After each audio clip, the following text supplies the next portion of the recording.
Hello guys, welcome back to the channel, welcome back to the garage. So as I'm sure you can tell by the title of this video, tonight is not a race truck night. So I'm still working on the cage. We got a couple more of them bars to do. I screwed up my TIG torch, so we're waiting on some parts for that so we can really get in those deep crevices. But basically our two triangulation bars are made, they just need to be installed. So without further ado, what are we here for? Well, we picked up another truck, like we really needed, I know. Yeah, just Dodges everywhere. Well, it is in fact another Dodge. It is not a Cummins, but got the trailer hooked up to Caitlin, and there she is. So as you guys can see, we picked up ourselves a quad cab Dodge Dakota. Yeah, so why did we get this? I just said we don't really have a need for more trucks. Well, the price was right. This truck is actually free. A friend of mine at work had it, and his kid was using it for a while, and he got done with it, and well, he has no need for the truck, doesn't want to deal with the hassle of trying to sell it and all that. So he knows I'm an adamant Dodge guy, so we got it. Now despite the looks of the truck, this is actually a two-wheel drive Dakota. So I know its ride height certainly looks four-wheel drive, but you can rest assured there is no differential under the front of this truck. So it's a two-wheel drive V8 Dakota. It's got a 4.7 in it and 204,000 miles. So I'm going to move this up. Definitely backed up way too far, but we will unload the Dakota. I'll put the trailer away and we'll talk more about it. But yeah, so just another Dodge for the channel.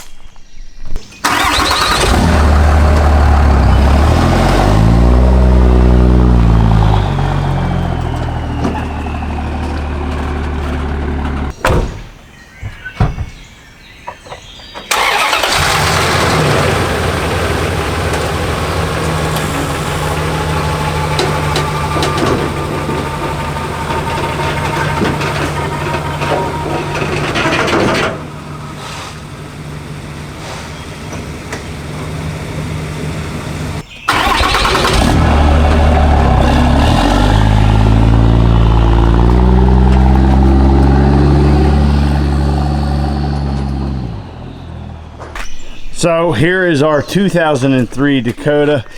It's a quad cab, like I said, two-wheel drive. It does have a V8. It has the little 4.7 in it. So just a little V8 for a little truck. It's actually the same power plant that is in Moby Dick over there. And Moby Dick is a bit of a sloth. This thing should have a little more pep, as it is quite a bit lighter. But really, guys, it's nothing special. As you can see, the headliner's falling down. I mean, it starts right up.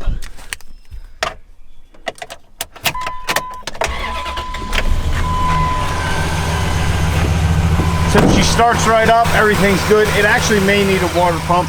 My buddy was telling me, but that's not a big deal. We'll figure something out. But yeah, she's rotten pretty good.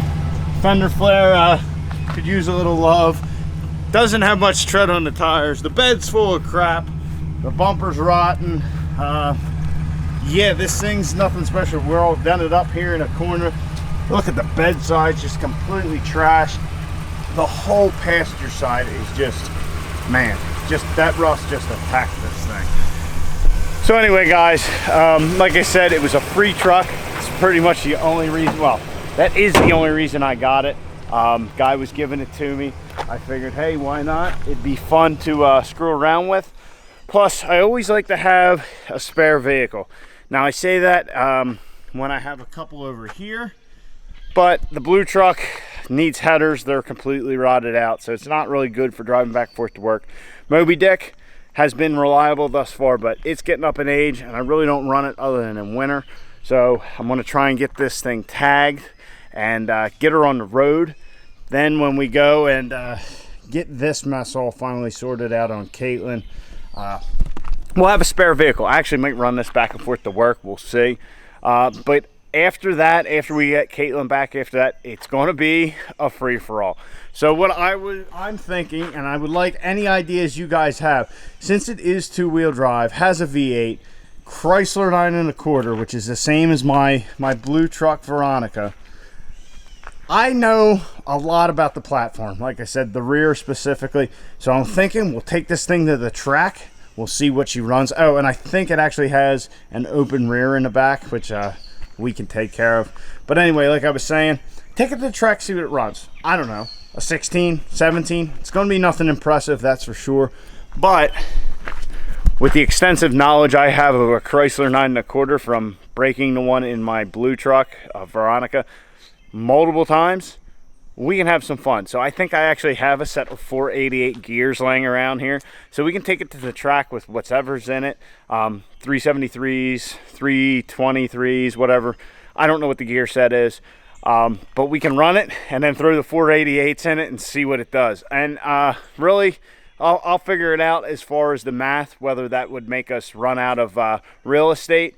I don't know. I don't think it'll be a problem, but if so, we can always pull the 410s out of Veronica and try it. But like I said, I'm just gonna have fun with it after we're done with our use of it. Like I said, maybe try 488s in the rear, maybe a little shot of nitrous or something. This is definitely going to be like a low budget thing. Like I said, it's got an open rear, but we can weld that sucker solid. We're just gonna have fun with this thing. We have zero into it. We're not worried about getting anything out of it. And worst comes to worst, eventually we'll just scrap the truck or something like that. I don't know. Like I said, it's in pretty bad shape rust wise. I looked at the frame briefly, and there's spots of it that are bad. The transmission pan's about rotted through. This thing has just seen years of salt and abuse on the PA roads, and as anybody from the Northeast knows, that salt is a killer. It's terrible. So let me know down in the comments what you guys think of the Dakota. Let me know what you think we should do with it. Like I said, I'm thinking maybe some custom work. We'll probably end up cutting the exhaust off, let that V8 breathe a little bit. But just see what we can do with it with relatively no funds into it. And see if, hey, maybe we can get this thing from a 17 to a 14 or something like that. I don't know. Have no idea what it'll run. But it should just be a good time, and it should be a little filler while we're finishing up the race truck. Like I said, well, I got the lights off, so anyway, this thing, the cage is almost done. We're almost done that, and then we start on to the more tedious stuff, or what, I don't know if tedious is the right word, but we got a lot to do. This Dakota will fill in sometimes, because sometimes I'll come out here, especially with the cage, I'll get to where I'm trying to do something that's not going right, and I'll just stop for the night. So I don't screw it up. But on those nights, we can transition and jump and work on the Dakota, play with the Dakota, whatever we have to do. But yeah, I'm excited. It should definitely be a blast. Like I said, little to no money into it, and see what we can do with it. I mean, I'd love to throw a little 100 shot or something on this thing with 488 gears. It'll be entertaining, that's for sure, because there's nothing more entertaining than when you have a vehicle that you just don't care about whatsoever. So anyway, guys, it's going to wrap up this video. Just ran up and got the Dakota. I'm kind of excited for this, not a project. Like I said, it's just going to be kind of a filler, something to do that's completely recreational and not just completely a whole ball of work like the race truck, because that's what the race truck is at this point. It's work. It's the fun aspect has kind of gotten away from us, but that's okay. It'll all be worth it when we're done. So anyway, guys, I've rambled on long enough. Like I said, down below, comment what you think about the Dakota and what we should do to it. But anyway, guys, get out in your garage, get the wrenching on your truck,